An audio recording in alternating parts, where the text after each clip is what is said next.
The story begins by introducing us to the world of Wise Loon. This is a place where both humans as well as demi-humans live with each other. We are then shown the Palace of Wisdom, which happens to be the top knowledge hub in the human kingdom of Alexa. Sadly, there are no home deliveries in this place as we see bandits attacking innocent people in full flow. Some religious men are getting targeted, so they wonder where the palace knights are to rescue them. It seems that these knights do not have the best reputation in this world, as the religious men curse them for being useless at such a crucial moment.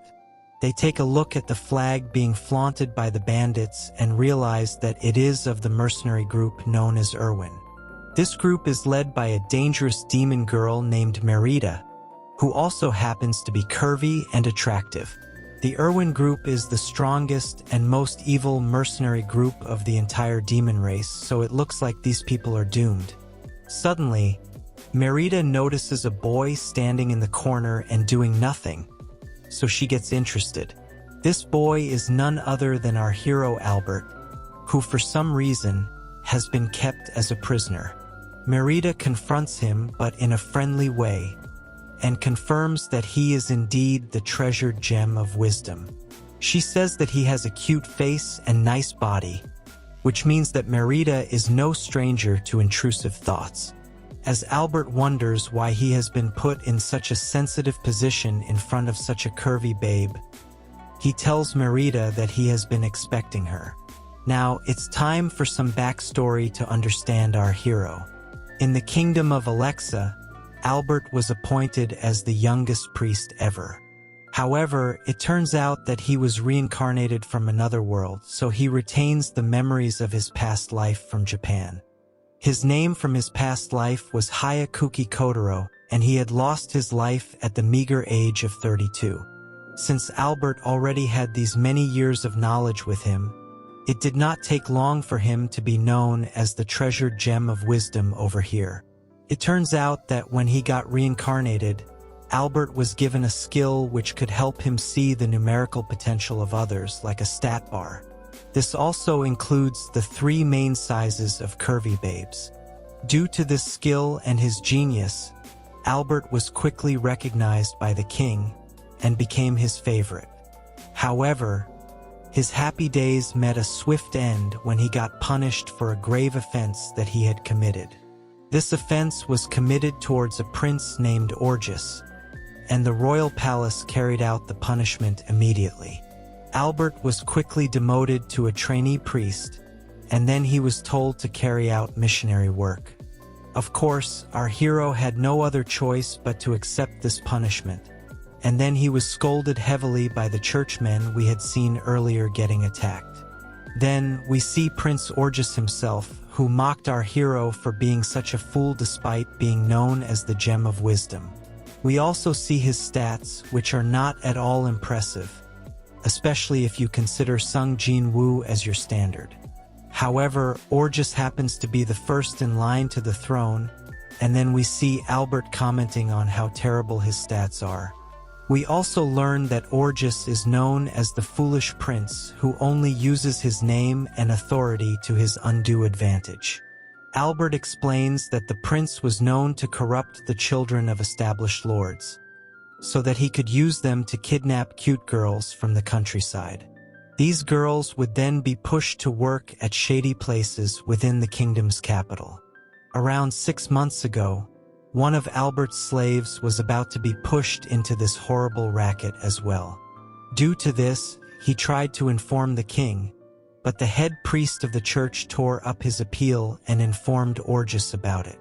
Of course, they took no responsibility for the whole thing, so now it does not feel so bad to have seen them getting attacked by Merida. The head priest even bribed the prince into sparing the church, which was a shady but wise move on his part. Orgus then asked Albert about his slave girl and where she was, because he had heard that she was both curvy and cute, a combination that is in high demand on comic guzzlers. Albert said that he had given her a few days off, so the prince became disappointed. He then told our hero to be careful during his missionary work, because the frontier he was being sent to was known for being attacked by bandits. The head priest continued to act like a suck-up to the prince, and then he told his men to keep Albert tied up. Now that we understand how our hero got here, it's time to go back to the present where he is in front of some massive pillows. Merida happens to have heard something from Albert's messenger, and this is why she has brought her army here to recruit him as her key strategist. Merida might be known as the most powerful demi-human warrior from the Demon Empire, but now she suddenly looks cute. Our hero takes a look at her stats, all of which are supreme level, but there are two stats that stand out the most. The first one is G-Cup, which is impressive in any universe, and the second one is that she is 18 years old. Keeping this in mind, Albert has no legal obligations towards us anymore and is free to engage in his intrusive thoughts.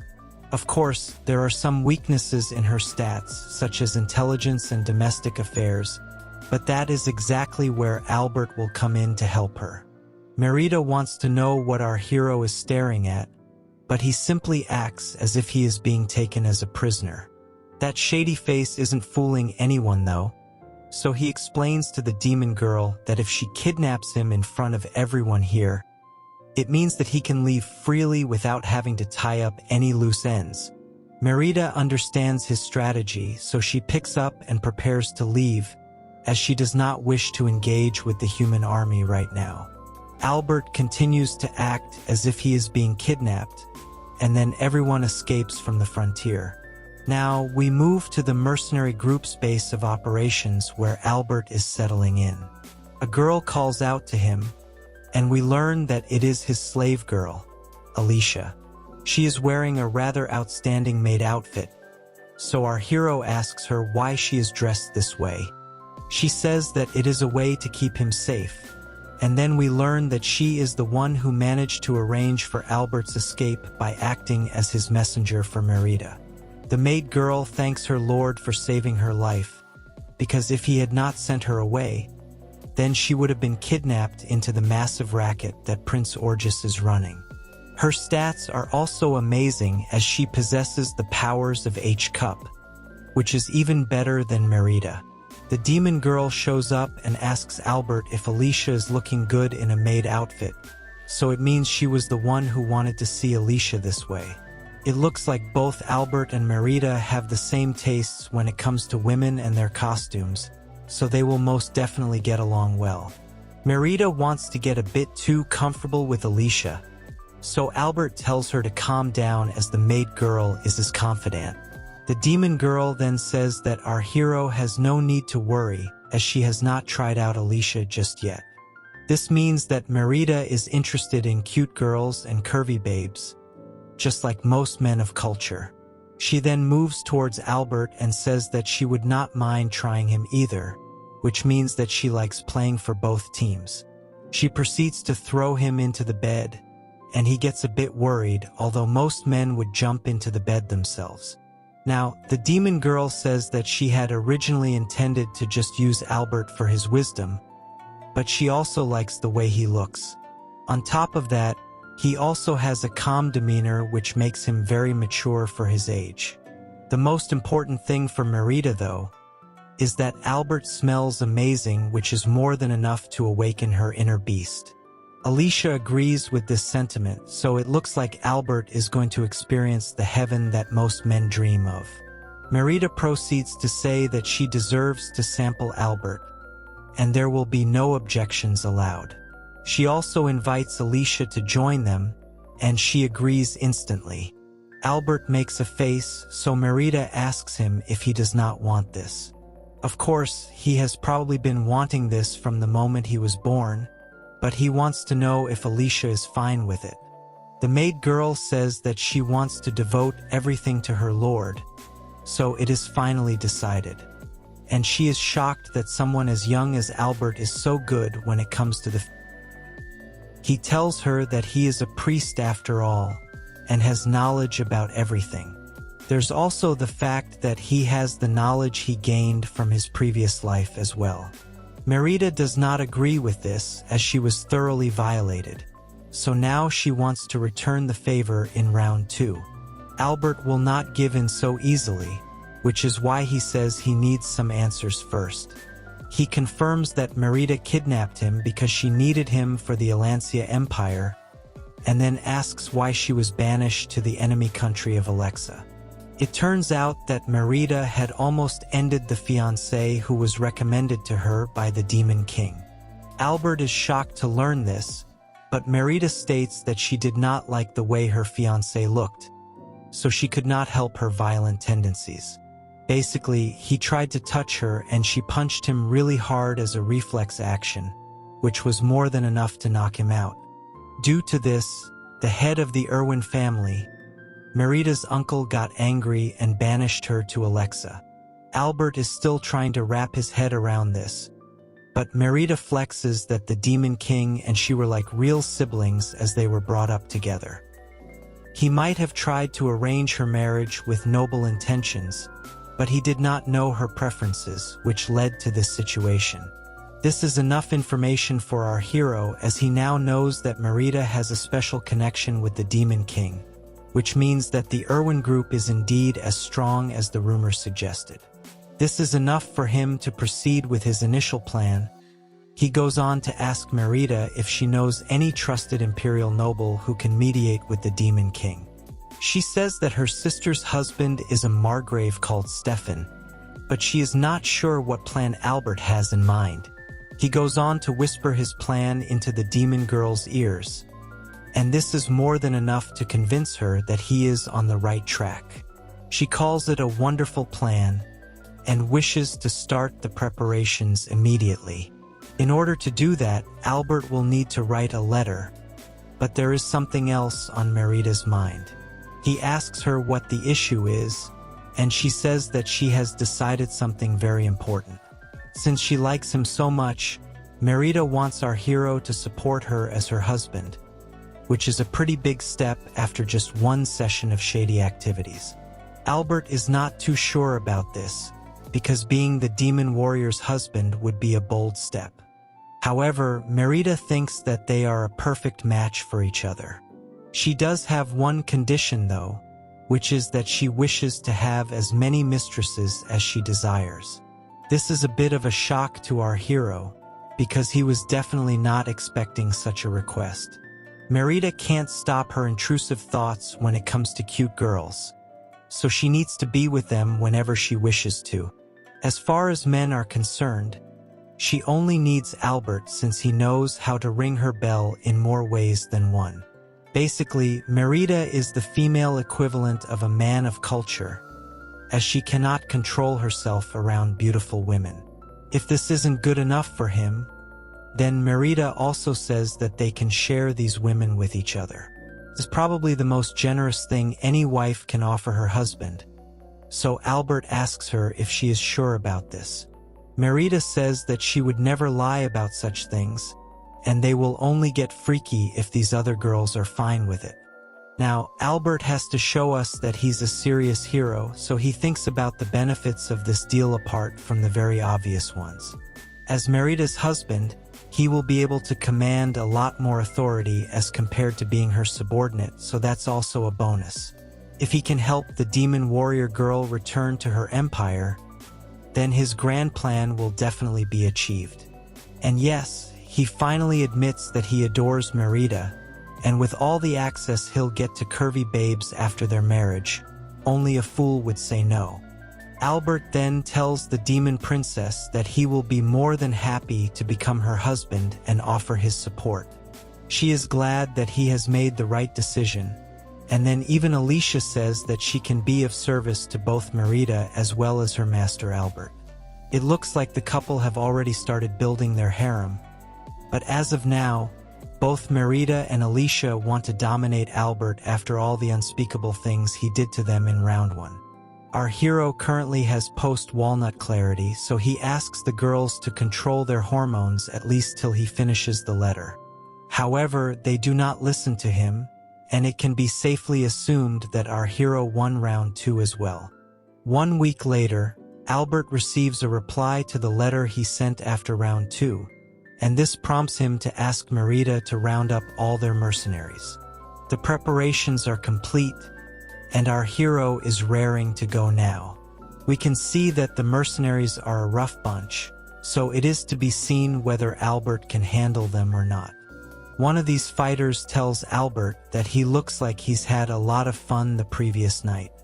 This should not come as a surprise to anyone, considering how skilled our hero is. But the fighter says that he's super jealous of Albert for living the dream life. Our hero simply asks if the fighters could hear him, his wife, and their mistress in bed, to which they say yes. He then jokes that Merida could not stop coming back for more, and even Alicia is quite the animal in bed. This is enough to get all the men laughing, although the maid girl is a bit embarrassed that her true desires have been leaked out in public. The mercenaries say that their Lord Albert is the only man who has been able to tame the demon princess, and they respect him for that, which means he has them under control. Of course, Merida does not appreciate being made fun of, so she scolds her men and says that Albert might be a lewd man, but he's also extremely smart. They apologize to her, but state that it's really hard for them to imagine someone like Merida to have fallen so hard for a human. Albert is just glad that these men don't hate him, and then he tells us that the bonds these mercenaries share is quite unique, probably due to Merida's charm. We see the demon princess knocking down a couple of her fighters out of shyness, but it's time to get down to business. The mercenaries ask if they will actually be able to return to Alancia if this plan works out, to which our hero shows proof of his concept. It's an approval by none other than the Demon King himself, which he was able to get thanks to Stefan mediating for him. Basically, they will need to take both the heads and territories of the 3 border lords on the side of Alexa. One of the mercenaries asks if it is as easy as it sounds, because the border lords would oppose the empire if they noticed this happening. Albert says that this would be probably if it were the imperial army led by the Demon King. However, they are simply a group of mercenaries on the field, so if they can destroy the lord's forces and allow the imperial army to take over their castles, then no one will be in a position to complain. It's time for us to go into some battle strategy now, as we learn that the 3 lords in question are of Zura, Zaisan, and Benia. These lords are known for looting their people with taxes, and also engaging in slave trade, so they aren't exactly angels from heaven. These lords also switch sides and betray others during war, so they are shunned even by the people of Alexa. Basically, getting rid of them is something that only the Irwin mercenary group will be able to do, and once this is achieved, then Merida can reclaim her status in her land. Albert's words rile up the soldiers, and they are now prepared to fight for their princess in order to restore her former glory. With that, Merida rides her horse and sets off with Albert and Alicia following after in the carriage. It's a rather interesting situation that our hero has found himself in, as he was once known as the treasure of wisdom in Alexa, but now he has turned the tables and sided with the demons to work with his demon wife. Now, we move to the Lord of Benia and his territory castle, which gets invaded by Merida and her men. The demon princess announces herself and states that she will be seizing the castle now. But of course, the knights say that they won't give in to bandits. Merida doesn't have time for false optimism, so she decides to slash the gates with her giant sword. She takes them down with ease, but even then, the delusional soldiers think that they will be safe from her if they stay in their current zone. However, these knights get smashed to a whole other level by the mercenaries, who spare no mercy at all in their attacks. Merida smiles cutely while saying she will destroy this castle and end everyone who is inside it right now. One of her men asks her if this really is the wise way to go, and it makes her realize that she is being a bit too extreme. Now, we move to a flashback a few days ago at the mercenary camp where our hero is explaining to his demon wife 3 very important rules that she will need to follow. The first rule is that she can't end any unarmed citizens. The second rule is that she should avoid any unnecessary property damage. And the final rule is that there will be no looting. The money from this raid will be distributed to all the common folk of the area. But Merida does not want to do something like this. She feels that looting and violence are all a part of war. But Albert says that her return to her empire will be impossible if she follows such vicious methods.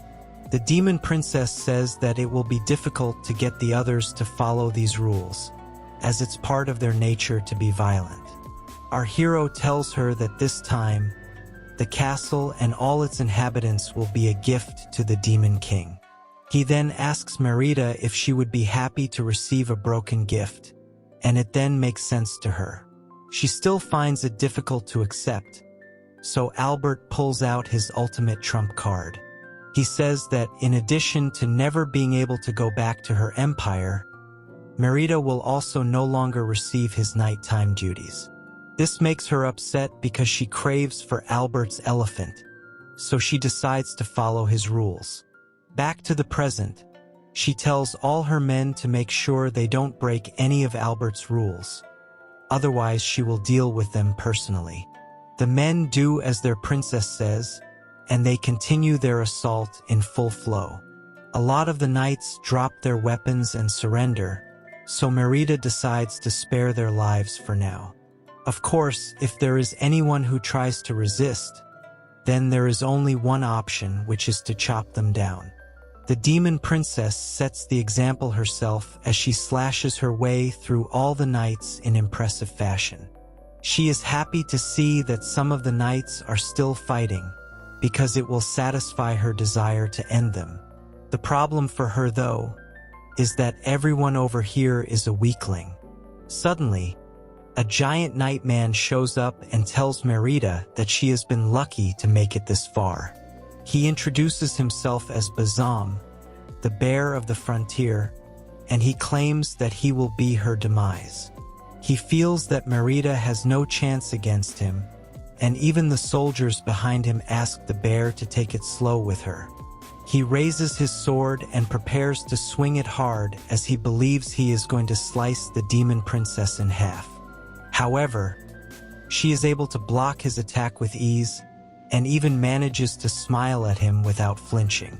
As expected, Bazam is in shock because he thought this attack would be more than enough to finish his opponent. She then proceeds to slash through his axe and then through his body.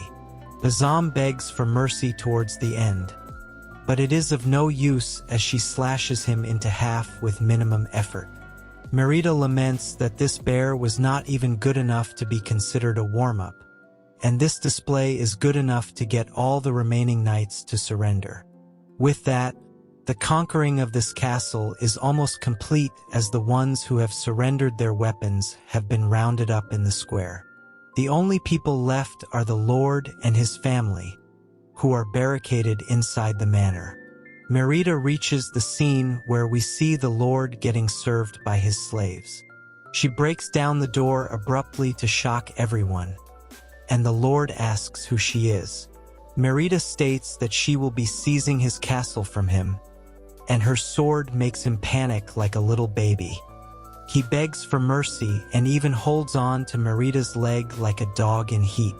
However, the demon princess does not like filth on her curvy body, so she kicks the Lord away in an instant.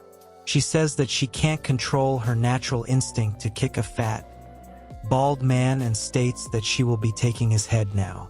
The Lord gets furious and says that even if he has lost his castle, the forces at Zai-san and Zura will surely come for revenge. Merida simply smiles at his claims and says that she doubts such a thing would happen, especially because those castles have also fallen. She says that her darling husband is so good at strategy that he has already started the cleanup, and he will be here soon. Just as she says this, our hero shows up to confirm that the other castles have indeed fallen. Merida proudly shows him all the prisoners and valuables that she has collected so far, in order to impress him. Albert thanks her for her efforts and says that it's time for her to give a big speech now. She does not want to do it as she is shy, but her husband reminds her that it is necessary for the restoration of her reputation. She puts on a big, fake smile, and then she addresses the citizens of Benia. She says that they have finally been freed of the Lord who exploited them for so long, and it is all because of the Irwin mercenary group. She adds that all the wealth accumulated from this raid will be distributed amongst the common folk, as it is the wish of the Demon King. She then says that this area will now be governed by the Imperial Army, which means that it will be handled justly and without bias. Albert prompts everyone to cheer for the Demon King, which they do in unison.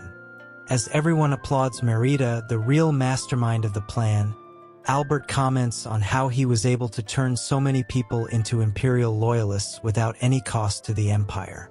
They collect the wages for the soldiers, and the people of the land are simply happy to be given back the money that was taken from them.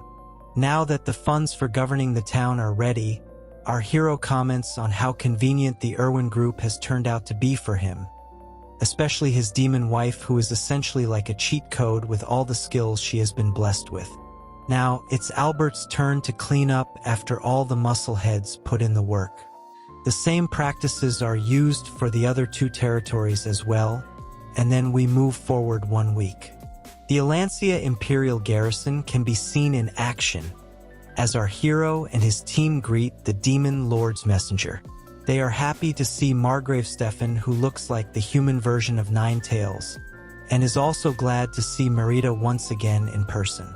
Albert can check out his stats, all of which are extremely impressive, especially his intelligence and leadership. Stefan tells Merida that her sister Leah is also joyous to hear about her return. But the demon princess says that all of this is because of her husband. Stefan takes a look at our hero and examines him while he tries to make an introduction. Stefan is surprised by Albert's stature because he does not look like an alpha male. Plus, after what Merida did to the fiancé chosen for her, it's even more surprising to see she has chosen Albert for herself. Our hero takes his time to assess Stefan, because his stats are not just impressive, but also consistent. Stefan might have a friendly demeanor, but he does look like he's trying to work things out, which can be intimidating for a man like Albert. Merida tells her brother-in-law that Albert is amazing, and his plan has led to all the liberated citizens becoming Imperial territory. Stefan agrees that he could see a lot of happy locals on his way to meet the team over here, and he is also impressed to see how the surrounding areas are recovering from the bandit onslaughts. Stefan is so taken away by such a great strategy that he admits even he would not have been able to come up with it.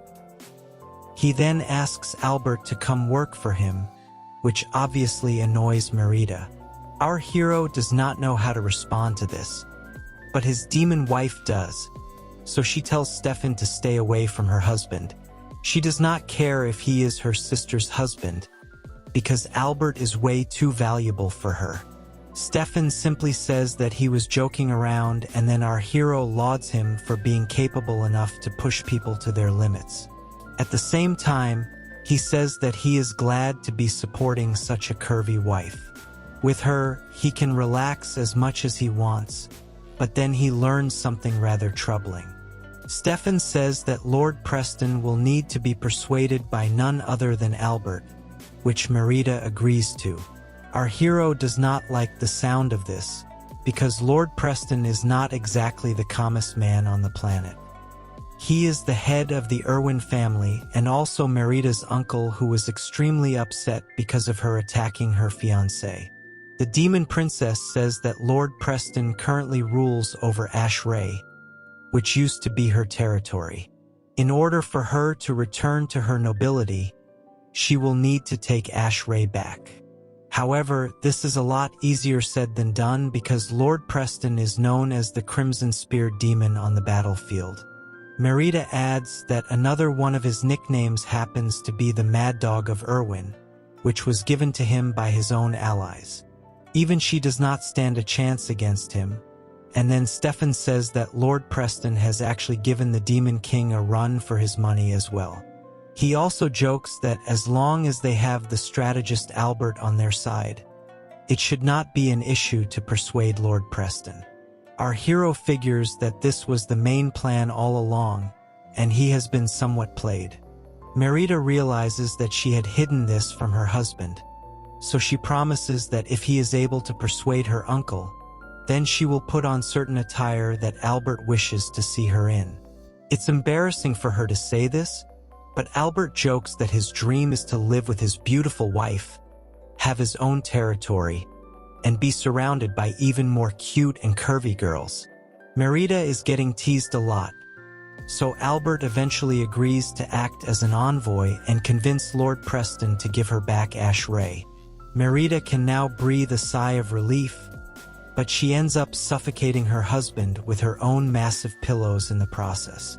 It's actually not a bad way to go, but there's more to this story, so we carry on.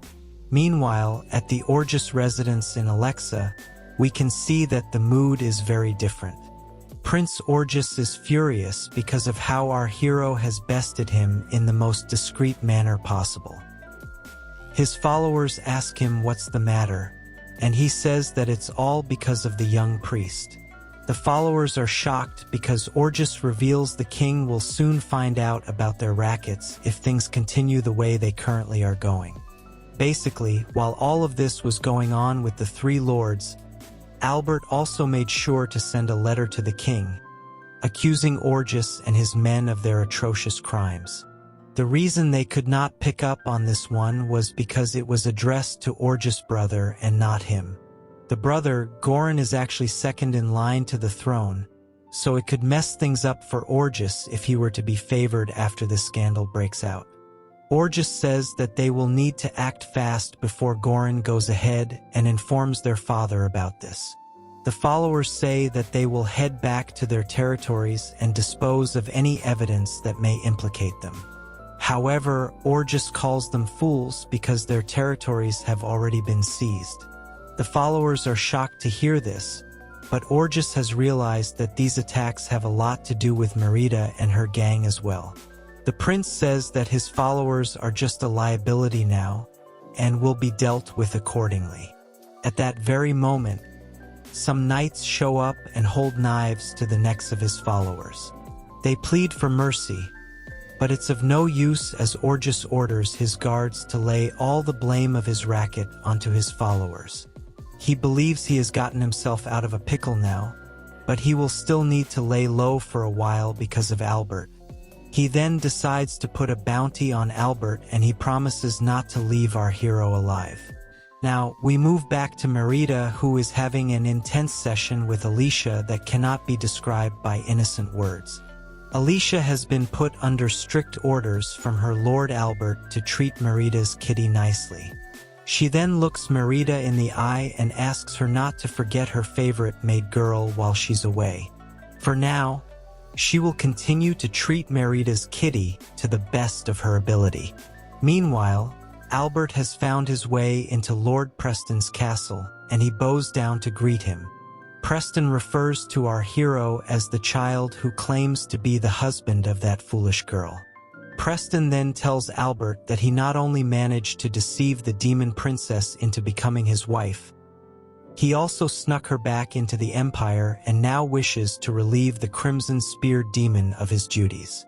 Albert confirms all of this, but states that he also has something which he would like to discuss with his demon wife's uncle.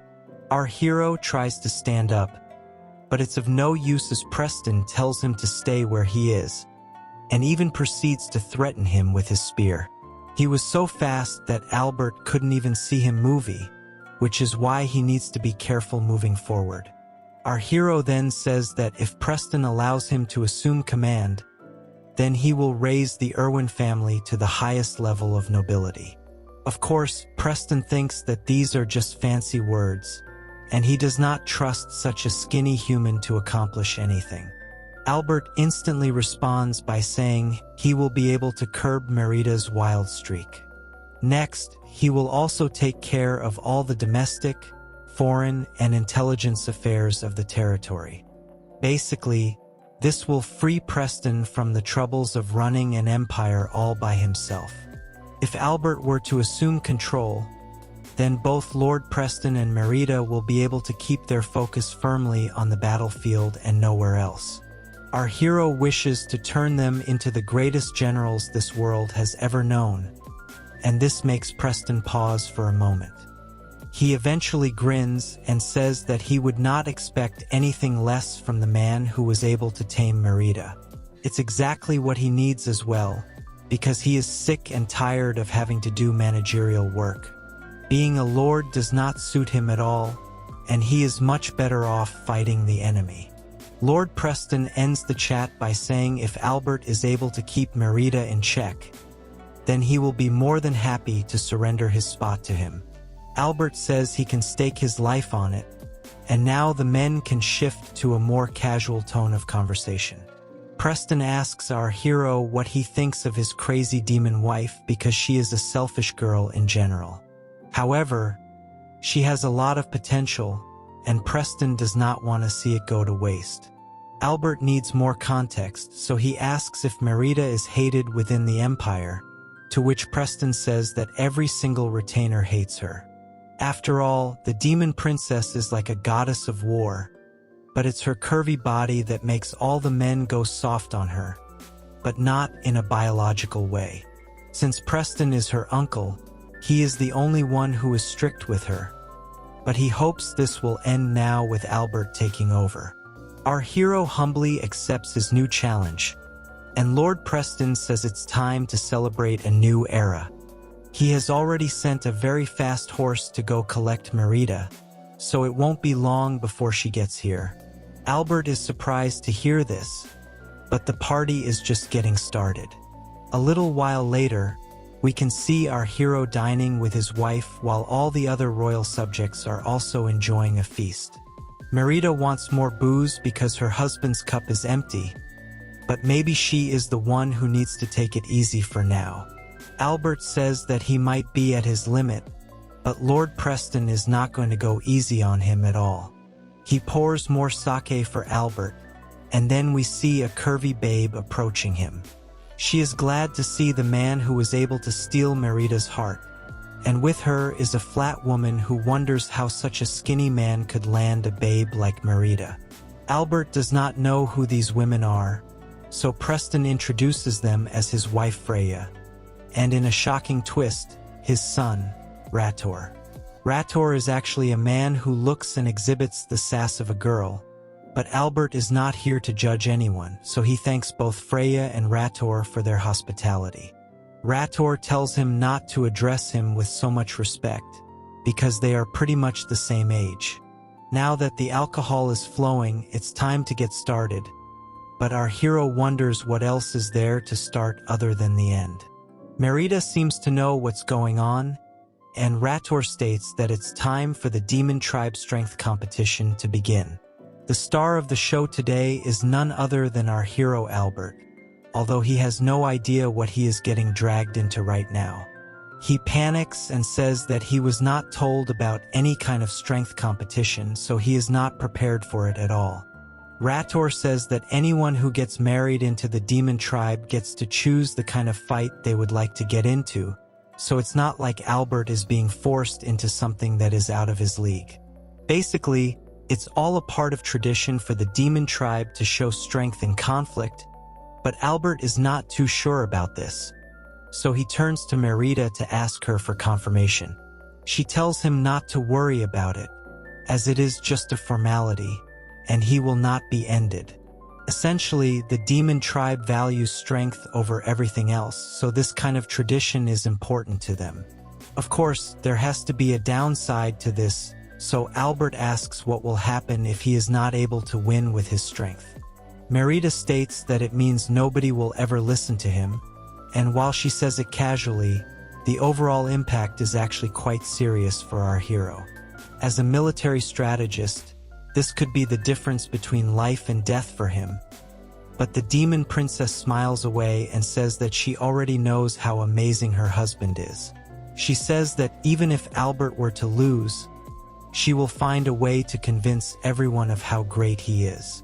This is not at all reassuring for our hero, but Rator does not have all day to waste over here.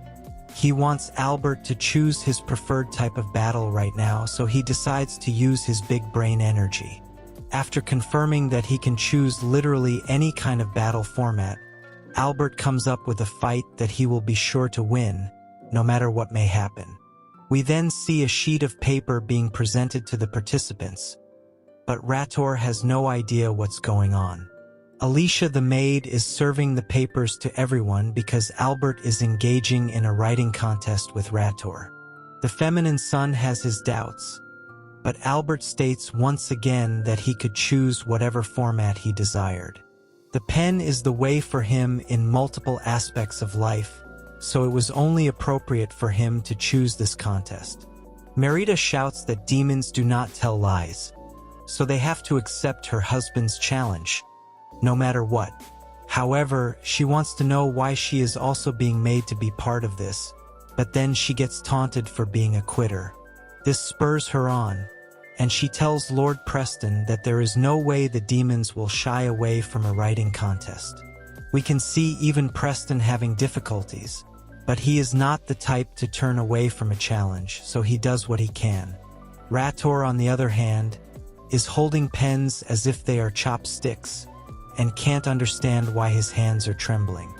Alicia does her thing in her maid outfit to win all our hearts, and she also flashes the sign with the topic for everyone to write on. All the demons face a really uphill challenge as they are not able to command the pen the same way as they command a sword. This is quite strange because normally the demon tribe is excellent when it comes to drawing out maps and other such items. However, when they get presented with something out of the norm, it's almost as if they have been asked to do the impossible. Alicia turns the contest into a reality show as she announces the updates one after the other, while the remaining demons watch on in anticipation. It looks like Albert has taken the lead, and he is completing his tasks with ease, whereas his competition is dropping out of the race. Merida can't take this anymore, and she apologizes to Albert for making him deal with Lord Preston. It's become so tough for her that she feels as if the walls are closing in on her. Even the great Lord Preston himself is admitting defeat as he feels like he is losing his sense of vision. By the end of it all, we see the demons fallen on the ground, having quite evidently lost, while Albert emerges as the unanimous victor. After claiming such a generous victory, Albert decided to win over the entire demon tribe by writing quotes for them. He ends up providing a ridiculous amount of 700 quotes all within an hour. It's great to see our hero dominating demons with the power of his mind, and later, we see Rator scolding his dad for being a useless old man. Preston is not going to just stand there and take the insults, so he fires one back at his son. As they continue to fight, they hear someone coming in, and they ask what's the matter. It's just Albert, who looks like even he is enjoying the high spirits. Rator starts to blame his father for something, and Preston fires the same accusation back at his son. Albert does not care about who started the whole thing, as fighting within the castle is forbidden. It is also quite dangerous for someone like Preston to be fighting his own blood in the castle. Both Rator and Preston have realized that they are going to be punished for this, so they beg Albert not to send them to the personal reflection room. Basically, this room was made as part of the several rules and regulations Albert had come up with to rule his new empire. Anyone who broke the rules, such as fighting within the castle, would be sent to this room, no matter who they were. The personal reflection room has no windows, and the people sent there need to sit upright and write the words, "I will act thoughtfully." This is actually no big deal for a normal human, but when it came to the demons, they feared this greatly. Now, both father and son continue to ask for mercy, so our hero tells Preston to repair the wall, and Rator to go and help tend to the farm. Both the demon men listen to him like loyal puppies, and it pleases Albert as he has made this tribe succumb to his rules, even though they are known for their strength. The next thing on Albert's wish list is the territory management plan. Basically, this is his method of utilizing Ashray Castle as a trade hub to make money. Not only do merchants pass by this castle a lot, there is an extremely fertile grain land up north as well. The castle is also a critical defense point, which is why the Irwin family was given this section even though they are technically a low-ranking bunch. After all, no one can match them when it comes to their combat abilities. Usually, in times of peace, this is a very easy area to manage, which is why our hero took up the management job instantly. However, there was no system in place to manage the finances of the castle. As a matter of fact, Preston doesn't even know what a revenue tax ledger is. Albert prays that Preston has kept these documents somewhere because he has been managing this area up till now. It turns out that the Crimson Spear demon would simply allow the village chief and the merchants to store things in the safes and warehouses as they pleased. By doing this, he was allowed to collect taxes during wars if there was a shortage. Albert looks worried, but then Preston hands over some documents to him. At first, our hero is happy as he believes these are ledgers. However, it only turns out to be an inventory list of military supplies. Albert quickly figures that he should not have expected any kind of admin skills from the demon tribe, and he will need to prepare the books all by himself. He asks for the treasury, and Preston says it's in the central underground section of the castle. He does mention that due to the lavish party they had earlier and other expenses this year, the supply may be low. Albert says that there was the reward for capturing the frontier towns, so there's no need to worry about finances. R heads to the treasury and gets it opened up by the guards, but to his shock and dismay, it is absolutely empty. Things are most definitely not going as our hero would have wanted, so he will need to improvise now. Later in the castle, we see Merida using all of her demon skills to stamp a piece of paper. She asks her hubby how she did, and he takes a look. He notices that the stamp is a little crooked, but it will do for now. The demon princess is glad to hear this, so she asks if she can go train now, but Albert tells her that she will need to come back again tomorrow to stamp some more papers.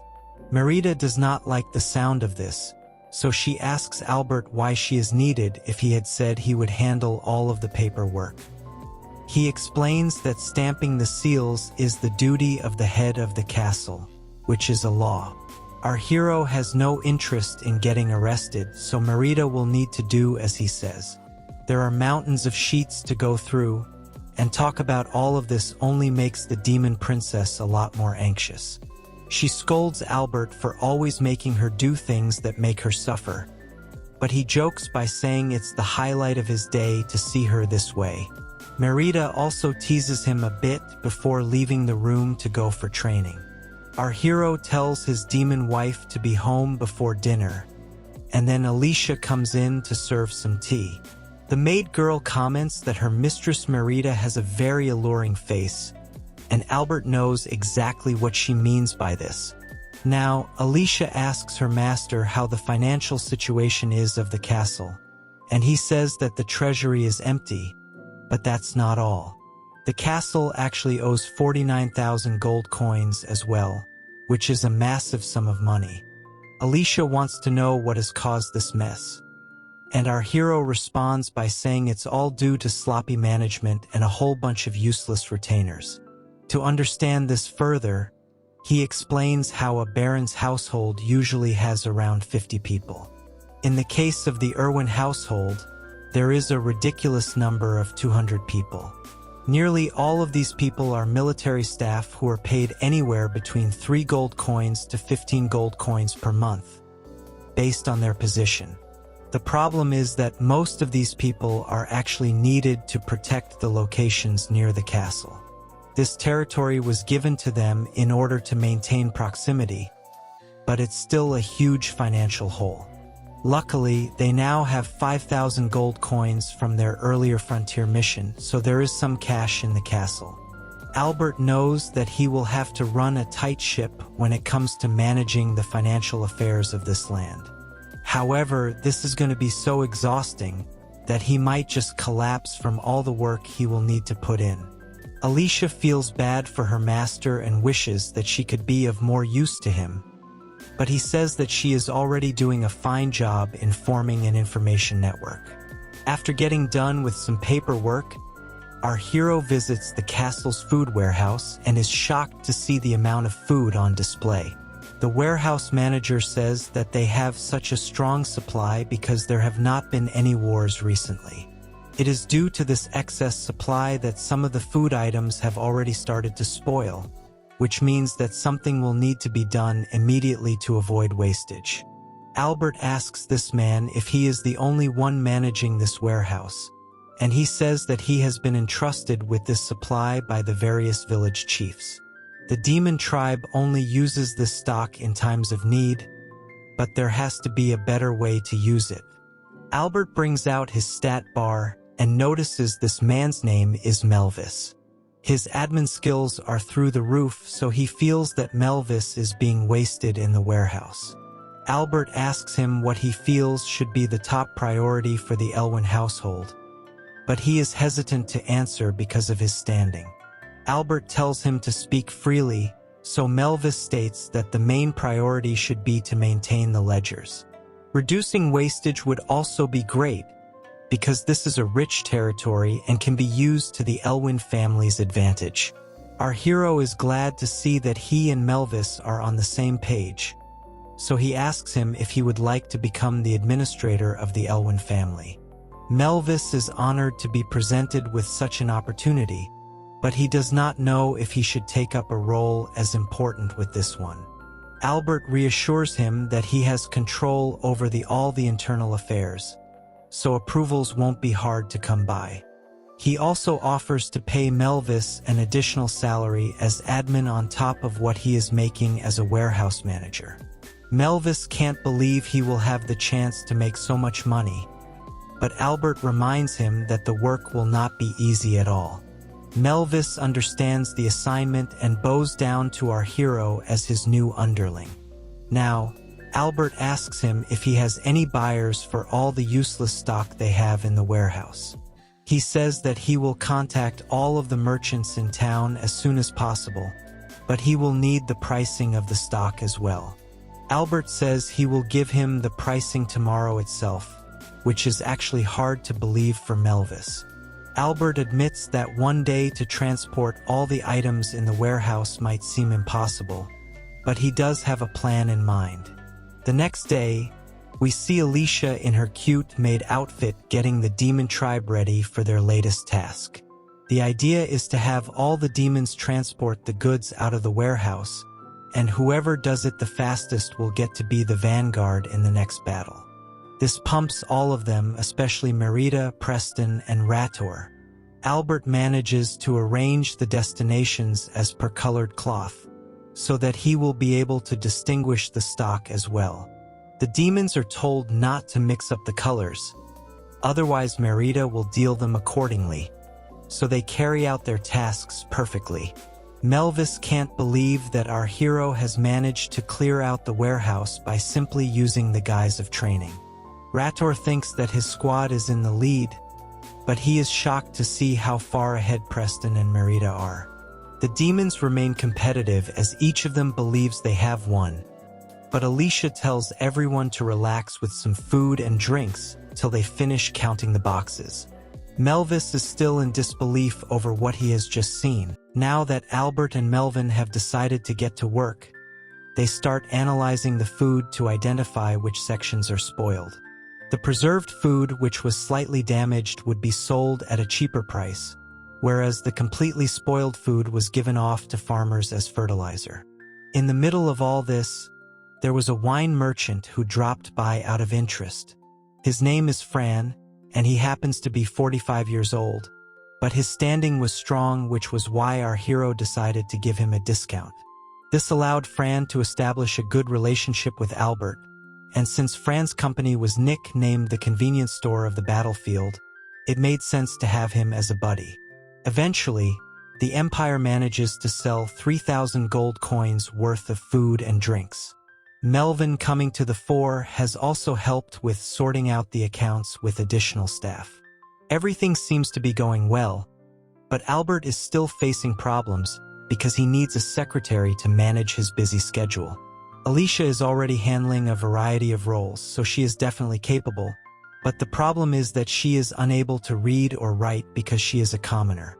This is when Albert's intrusive thoughts kick in again, as he wishes for a cute and curvy blonde from the educated class who could become his secretary.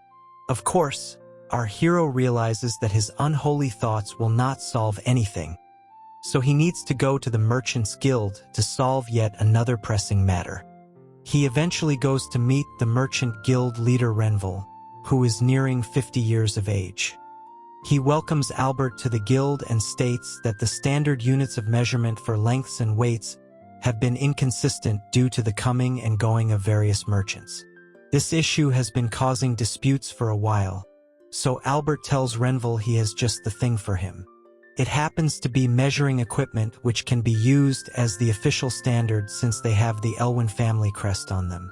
The standards were established while consulting Merida herself, so Albert tells Renville to make more of these tools so that they can be sold and circulated throughout the guild.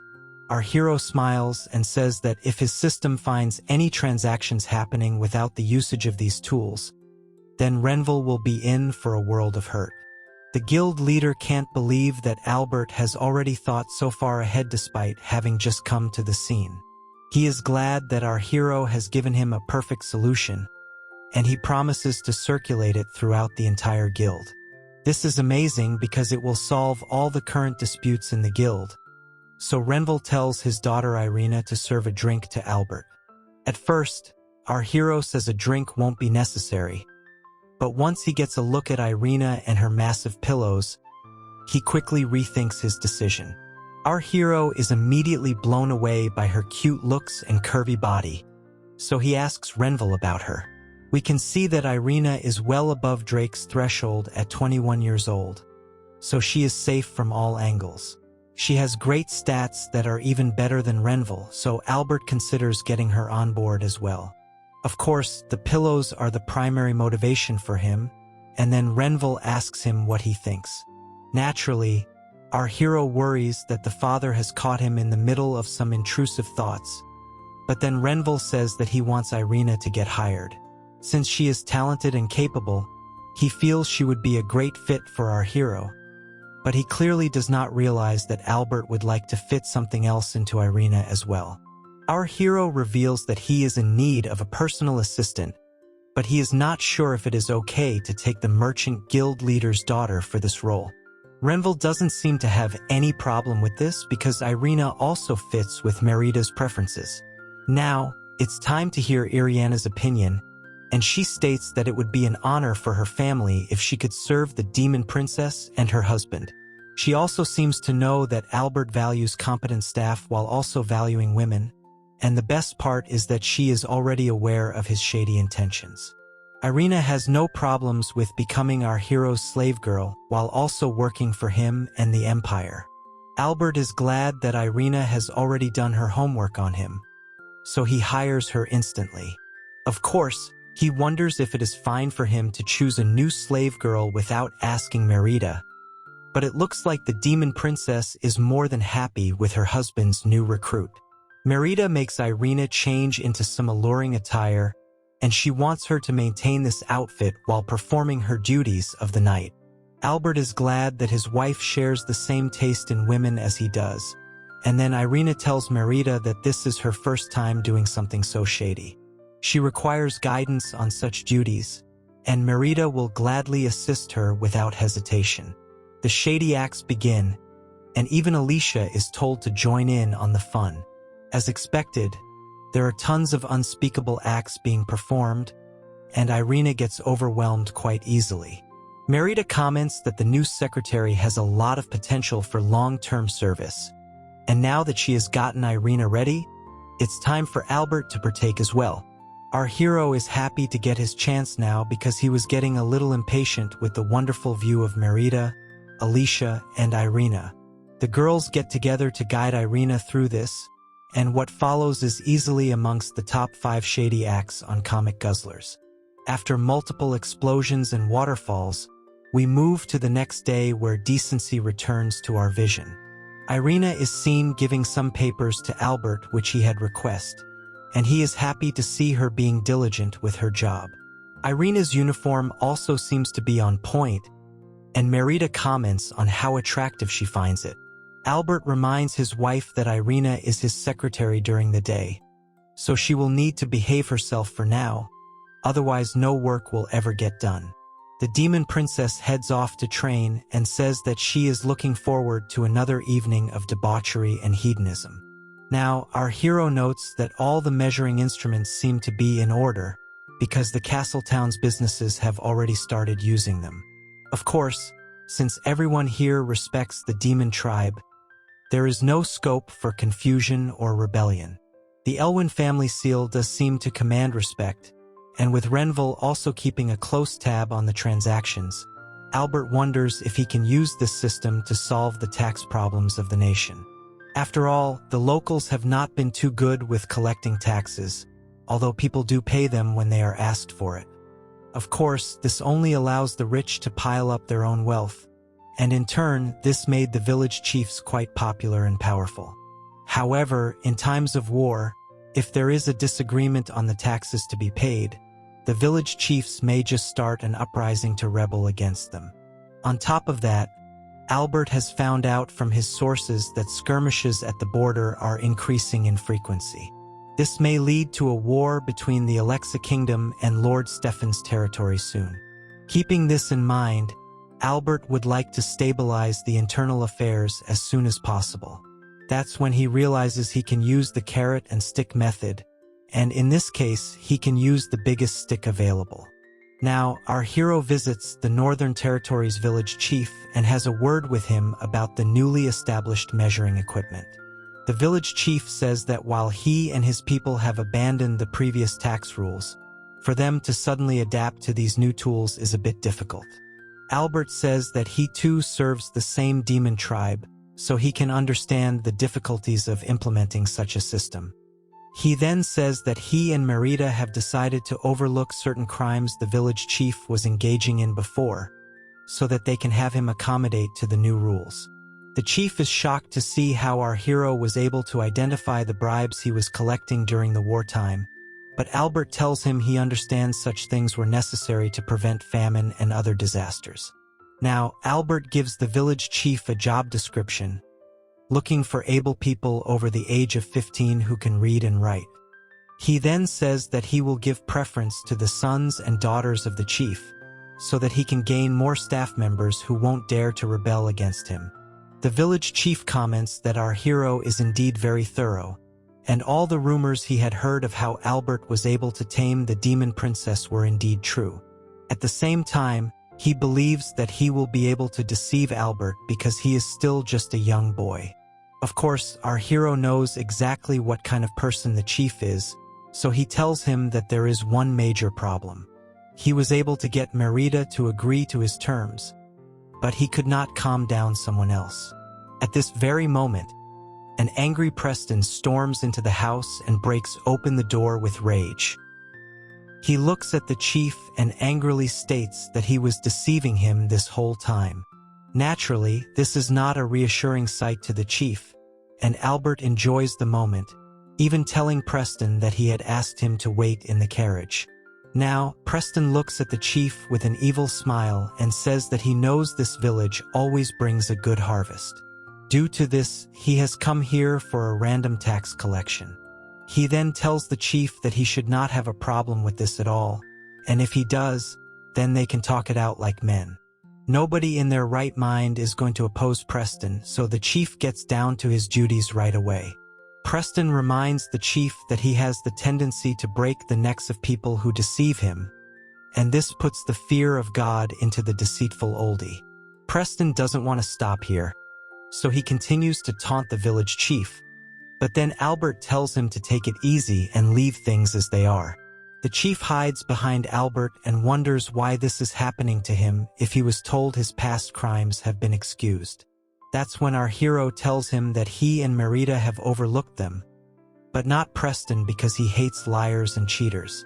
The village chief asks what he should do now, so Albert takes this chance to ask him for his entire ledger.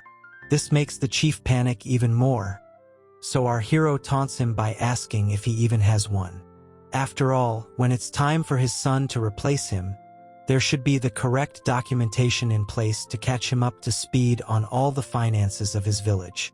The village chief is still a bit hesitant because all his dirty secrets will be revealed, but then Preston asks him if he doesn't want to show his ledger. The chief is scared to his bones, so he brings the ledger immediately. This routine continues for the other chiefs as well, and it only takes a week for Albert to have gained the ledgers of all the villages in his empire. Irina is not surprised at all that her master lover was able to get the job done, but our hero simply says that he asked the chiefs nicely, and they handed everything over. Of course, Irina knows that Preston was utilized for the tough ones, but Albert states that he also granted the chiefs immunity from inheritance tax if they complied without delay. Now, the chiefs actually need to work for their living, and if there is any hatred from the public, it will be directed towards them. Irina also realizes that hiring the chief's kids makes them like hostages, and Albert is pleased that his secretary is quick to grasp these things. Our hero knows that there is no chance for an internal uprising because of the famous battle skills of the Elwyn family, but preventive measures also need to be taken. It looks like Albert has everything sorted out, but he clearly seems to have much bigger plans moving forward. What is his end goal? Does he want an unlimited harem? Or does he want to surpass the demon lord? With so many proceedings being discussed, it's natural for our hero Albert to take a look at the books. It should not come as a surprise that all the villagers had reported less than half their income in order to avoid paying taxes. Melvin was able to scoop this out just like a good accountant, and it goes on to show that people will never change regardless of the era. These underpaid taxes now get handed over to the demon tribe in full and without any delays, because nobody will dare to mess with the new order established by our hero. Thanks to this, the Elwyn family can finally breathe a sigh of relief when it comes to the finances. Due to this amazing achievement, Melvis is given the nickname Lord of the Ledgers, especially due to his ability to work 24 hours a day. In no time, he becomes the chief officer of internal affairs and now deals with all financial matters. After running through the populations of the various areas under his control, Albert tells us that he has a total of just under 16,000 people who are paying taxes. On top of that, there's a lot of fertile soil just lying around waiting to be cultivated. If everything continues to work in Albert's favor, then his dream of hitting a target population of 50,000 will very soon become a reality. Harvest season is just around the corner, and our hero is sure that it will be a big one. With the number of peasants who can be turned into soldiers being roughly 20,000, there's a lot of scope for him to make an unbeatable army. All of this makes Albert excited, but then his maid Alicia shows up and tells him that Lady Merida is calling for him. Of course, this can only mean one thing, which is that it's time for a shady session. Albert enjoys some heaven on earth with Merida, Alicia, and Irina, thus making all the viewers wish it was them, not him. Our hero is glad that he continues to win all the night battles, even with 3 super curvy babes at his service. Plus, he would like to enjoy these moments for now, as war season is going to begin soon. After this heavenly session is over, someone comes to the castle to alert Albert about something important. It's a report from the imperial capital, so it must not be taken lightly. As it turns out, Lord Stefan's territory has been attacked, so they have requested for immediate reinforcements. Albert finds this a bit odd because harvest season isn't even over yet, so it's a bit soon for any attacks to happen. In order to understand this, we will need to go back in time by a few weeks. We are taken to the kingdom of Alexa at the Orgis mansion. Here, the Prime Minister Zahn tells his liege that the kingdom's army has been dispatched. However, Prince Orges is not at all happy about the fact that it took several months just to mobilize an army of 5,000 soldiers. Zahn tries to calm him down by saying the other local lords were resistant to offer support due to exhaustion from continuous wars. This does not have the effect he desires, because Orges simply calls those lords useless. Anyway, as long as Orges can reclaim the 3 territories back from the Empire during this operation, he is sure to gain favor with the king. Zahn tries to butter up Orges some more by saying he should lead the army as the supreme commander, which means going to Tiana in order to take command of the soldiers. Of course, there's no way someone like Orges is going to a battlefield, and he makes this very clear to Zahn. The Prime Minister is a bit confused because there had to be a reason for Orges wanting to become the supreme commander. However, the lazy prince simply tells Zahn to go to Tiana in his place. Naturally, this does not make any sense to the Prime Minister, but Orges says that he will relay orders while sitting comfortably here. He orders Zahn to go and invade the Empire immediately, but Zahn says it's still harvest season. The brat prince is not in the mood to have a logical discussion, so he throws his glass at the Prime Minister and tells him to get working immediately. With nothing else to offer, Zahn has to do as Orges says. The brat prince laments that all his people are useless, and he would prefer if they used their own brains rather than relying on him for constant instructions. The main reason Orges is so stressed right now is because of the letter that Albert had sent earlier. If it weren't for that, then he would not have in such a situation right now. Orges is aware that he will need to be patient for a month because if he can reclaim the territories of Zura, Benia, and Zaisan, then all will be well. However, he will not know peace until he figures out the location of Albert, as he will definitely be the biggest obstacle in his path. The job won't be done there either, as Orges will then need to track down his brother Goran too. The end goal for him is to assassinate both Albert and Goran, because they are his main obstacles. Now, it's all about playing the waiting game, and Orges will only act once his army returns. Now, it's time to spring back into the present where we see Merida and Albert organizing their troops. Everyone is pumped to fight, but Albert is panicking because his prediction was completely off over here. He had already started gathering crucial intel for the upcoming war, but to fight during the harvest season, that too with the enemy's supreme commander still in the capital, was not something our hero had anticipated. The enemy numbers are around 5,000, while Stefan's forces are around 3,000, so Albert's and Merida's army will be able to pull off a solid defense. But with the harvest season still ongoing, they are heavily underprepared for a fight of this scale. If Orges and his men pull off the surprise attack and reclaim the territories, then all of Albert's hard work till now will completely go to waste, especially the trust he had built with all his accomplices. There's also the fact that the newer territories may be treated harshly for conceding to Albert in the first place. Our hero laments that Orges may have gained the upper hand on him once again, but there is no way for him to get a red on that shameless fool. Lady Merida can see her husband is under some kind of stress, so she asks if everything is fine. He tells her that he was just going over some strategies, but Merida is not concerned about that at all. As a matter of fact, she has been waiting for this day to come for a while. The only problem is that it will take a few days to round up all the peasant soldiers. Having said that, the demon tribe's vassals are ready for the battle now. Merida is confident that she and her troops will be able to crush the approaching enemy, and the sentiment is shared by the others too, all of whom are itching for a challenging battle. Lord Preston even says that he is the one who is going to shine the most in this upcoming fight, which gets all the demon warriors pumped for a war they will most likely never forget. Seeing this sentiment and energy all around is a bit reassuring to Albert, because he realizes that he may have been worrying about nothing. After all, he has people like Merida and Preston commanding his army, which makes the squad the strongest by far in the kingdom. Our hero also knows the entire layout of the land due to past battles, which will serve as a huge advantage.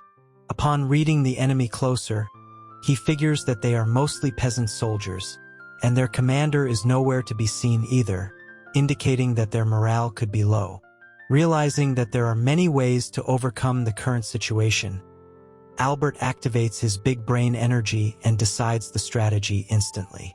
He tells Lady Merida that she will lead the first squad of 100 members. The second squad of 75 members will be led by Lord Preston, even though he's much stronger than Merida. Maybe Albert's a bit biased because of the night sessions, but that's understandable to fellow men of culture. Rator gets the third squad of 50 members, and he's pumped because this is going to be his first ever serious battle. Albert will take care of the wagon supply unit, which is a full cavalry unit, meaning there is no real need for peasant soldiers. In the middle of all this planning, Melvin goes up to Albert and says that while he does understand the immense strength of the demon tribe, the difference in numbers is way too much to be taken lightly. Albert understands his concern, so he reassures him by saying he does have a plan in place for this situation. The wagons will only be carrying the bare essentials such as basic food supplies, and then he tells Melvin to load as many spears as he can.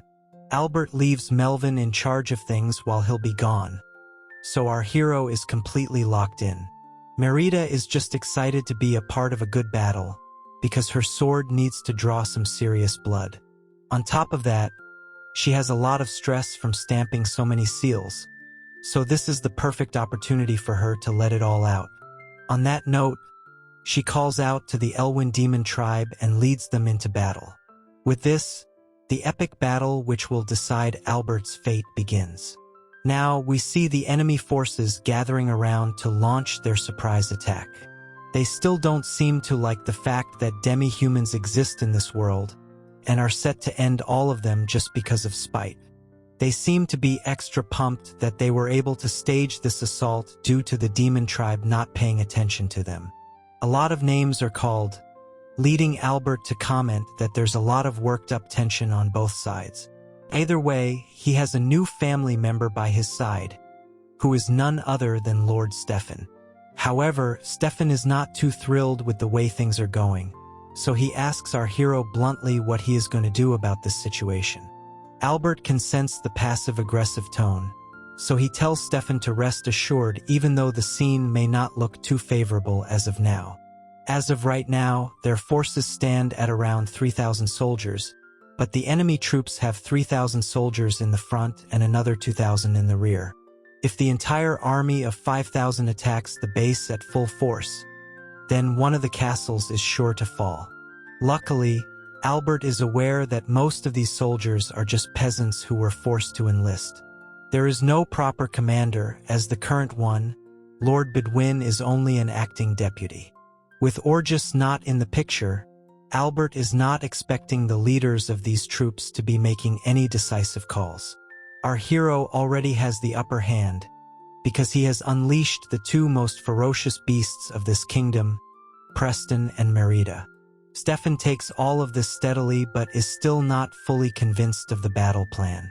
Either way, Albert tells him to stay prepared with the spears he's brought, as movement is going to start very soon. It's time to take a look at what the opposition is doing, so we go ahead to the rear guard camp of the Alexa Kingdom. A soldier arrives to tell his lord that orders have been given to advance the flank. However, the lord says he will ignore these orders because neither Orgus nor Prime Minister Zahn are here. Marquis Bazan is the commander of the rear guard, and since he used to be a frontier territory lord, there is no way he is going to take orders from someone like Bedwin. He tells his troops that the attack should only be led by the vanguard camp, which already shows a lack of coordination between the troops. Bazan intends to make up for the harvest loss by looting the castles once the battle is over. Plus, he knows that demi-human women are absolute beasts when it comes to acting out their intrusive thoughts, so he would like to be a part of the slave hunt as well. Shoddiness clearly knows no bounds, but then Bazan is told that there is some serious trouble. The Marquis tells his men to just listen to what he had said earlier, but he learns that there is an attack coming from the rear, and it's a lot worse than the Diddy kind. Bazan can't believe what he is hearing, but then we see Merida charging in with full force. Bazan is shocked to see the demon tribe trying something as bold as this, but he has no time to react as he gets overwhelmed by the demon princess's aura. It's too late to act on the surprise attack, but the soldiers are still confused as to why Merida would attack from behind. In order to understand this, we are taken back to the morning meeting where this entire thing was played out by Albert. Preston learns about the rear attack because there are weaker soldiers in that section. Albert says it would be a good way to take advantage of their smaller numbers, and he also intends to use the same warpaths the militia used to loop around the back. All of this sounds good in theory, but the demons wonder if this is more of a cowardly move. Our hero counters that the conditions are extremely against their favor, so it would make more sense to adopt a sneaky approach. After all, his main concern is to limit casualties and gain victory rather than looking grand. He's also looking to be awarded the first spot in the merit section for coming up with such a great plan. Merida likes the sound of this plan, and even Preston can't deny the smartness. Now, it's back to the present where the enemy soldiers gather around their commander Bazan to protect him from the demon princess. As she attacks her opponents, Lady Merida comments on how amazing her husband is, because he is able to use his brains even in the middle of a battle. What follows is a blatant humiliation of the rearguard camp as Merida is able to slice through the soldiers easier than she slices through bread.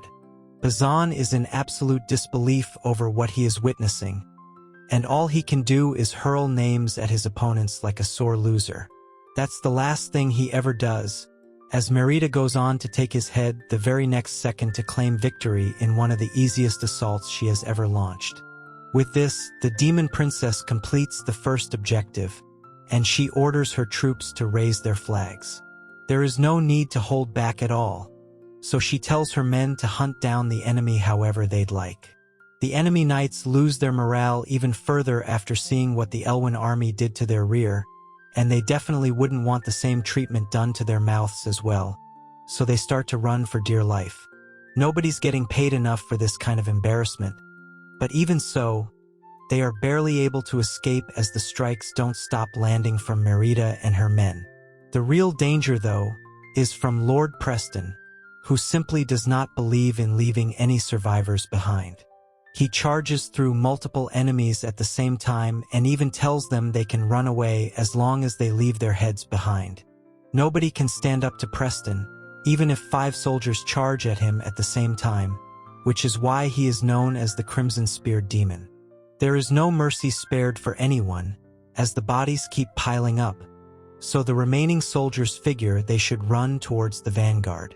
Meanwhile, Lord Bedwin is told that the rear soldiers have finally begun their advance, although they are clearly not aware as to what is causing the advance. Bedwin also believes that it's about time for the straw-chewing country bumpkins to be of some use, but he is going to regret those words very soon. He notices that the rear guard has a horrible formation, so he wonders what could be the cause. Sure, they are peasant soldiers, but that is not enough of a reason. Anyway, Bedwin decides to lead the attack at full strength, which is what Albert had anticipated earlier. Bedwin hopes to end this match in one fell swoop, but then he turns around to see that the rear guard is not slowing down at all. This is quite strange, because if these soldiers don't stop, then they'll just end up crashing into their own men. However, Bedwin quickly realizes that these men are nothing more than poor sheep being chased by the most vicious of wolves. Both Preston and Merida slash their way through the cowardly knights as they charge right into the vanguard with no fear and full excitement. Now, it's Bedwin's time to be shocked by what's happening as his soldiers tell the rear not to push into them. Otherwise, they will get crushed. Things are not looking good, so Bedwin panics and tells his men to charge straight at their opposition. This was clearly a hasty decision as fear has spread all throughout the enemy camp, and all of this was considered by our hero right from the start. To force the armed troops into attacking blindly was exactly what Albert had brought the spears for, as we see Stefan's men standing still with spears pointed at the enemy soldiers. It's too late for them to react to this, and even as they try to fall back, a lot of them get stabbed by the spears. Albert celebrates the culmination of his plan to create a spear wall, and even Lord Stefan is impressed by what he has achieved. The heavy infantry is ordered to hold the line and continue impaling the enemy, as they don't even need to aim now. The soldiers are brainlessly charging towards them, and soon enough, they realize that they need to turn back, otherwise they will all lose their lives. This leads to tons of confusion, as some of the men are just not listening. The chaos leads to the enemy forces fighting within themselves, thus making a mockery of their entire surprise attack. At first, the knights feel as if there are opposition soldiers here as well, but that is not the case at all. Even Albert himself did not expect to see the enemy making his life so much easier, and then Rator suddenly pops up from behind. He asks if it's time to do his thing now, but there is no context for us. To understand what he's doing here, we need to go into another flashback. It's the same meeting Albert had with Preston and Merida as well, wherein he had asked Rator to stay back with him at Stefan's camp. At first, Rator does not like the sound of it at all because he feels that he needs to be on the field during his first ever battle. Preston gets upset over this and scolds his son for being so rude towards the military council of Albert himself. He tells Rator that if he wants to be recognized, then he has to start by following his duties before opening his mouth. Rator says that he is a demon tribe male too, so he does not wish to fall back in battle. Preston does not appreciate this kind of talk, so he says that he will cut down his own son as per the battle customs if he does not stop talking. Lady Merida says to wait until Albert states what he has to say, as he could have a plan for this. That's when our hero says that he is actually giving Rator the best job over here. Hearing this gets him excited, so he wants to know more. Albert explains that this job comes with a condition, which is to watch the battle closely and find the right time to act. If the timing works out, then Rator can join the fight during its most decisive moment. Rator will have full license to go wild at that point, so he happily agrees to this plan. The reason for Albert doing this is because he knows Rator has high leadership and charisma points on his stat bar. In order to hone these skills, Rator will need to be trained as a commander who will be able to take charge of a large army. We're back to the present now, as we see Rator leading his troops into the battlefield at full power. This is the worst possible news for the enemy troops, because they did not expect to see demon troops up ahead when two of the strongest fighters have already been destroying their rears from behind. Rator has a field day with his attacks, as even he is able to slash through multiple soldiers at the same time. Seeing all of this gets Stefan excited as well, so he tells his troops to advance as well, because he does not want only his reinforcements to hog all the glory. The battle goes on for a while and is quite brutal, but only towards the enemy opposition, as Bidwin watches his soldiers fall one after the other. His men tell him it would be best to escape now, but the problem for them is that there is no exit route available.